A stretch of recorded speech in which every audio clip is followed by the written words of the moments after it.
You bastard, what did you do to my son? Where is my son? Mom! Police! At the amusement park, George discovered a strange wishing machine that operated normally, despite having no power source. Out of curiosity, he inserted a coin and made a wish. I wish I were big.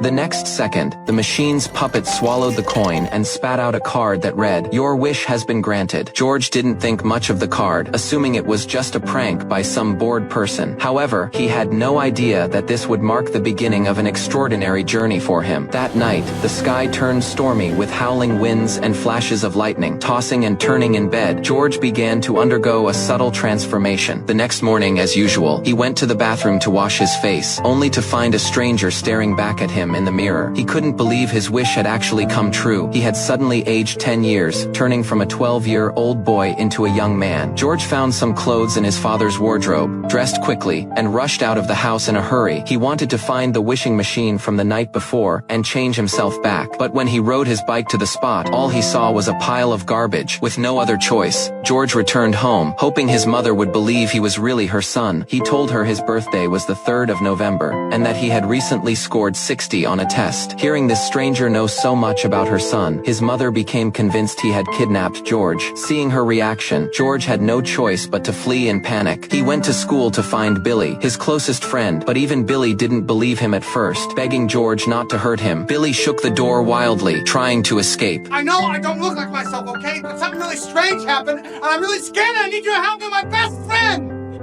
And finally sang a song only the two of them knew. In the end, Billy believed him. George asked Billy for help, unsure where to go now. Billy brought a large bag of his father's clothes, and they met up at an old abandoned pipe. Billy suggested George go into the city. Maybe there was a chance he could find the wishing machine. They went to the bus station together, and Billy gave George all his pocket money. That night, they arrived in the bustling city. Billy took George to a rundown motel where he could stay. Billy had to be home by 10 p.m., but promised to come back first thing the next morning. After Billy left, George locked the door securely. It was his first time ever spending the night away from home. The sounds of arguing next door scared him. Deep down, he was still that 12-year-old boy. George covered his ears with a pillow, curled up on the bed, and cried, wishing for his mom. The next day, Billy skipped school to meet George. They asked around about the wishing machine but found nothing. A kind stranger suggested they contact the Consumer Affairs Department, which might have information about the amusement park operator. A staff member had them fill out a form, telling them they'd get the results in about a month and a half. This left George worried. How would he get through such a long wait? Billy started searching the newspaper to find him a job. Since he was grown up now, he might as well experience the adult world. They finally decided to apply at a toy company. George lied about graduating from the University of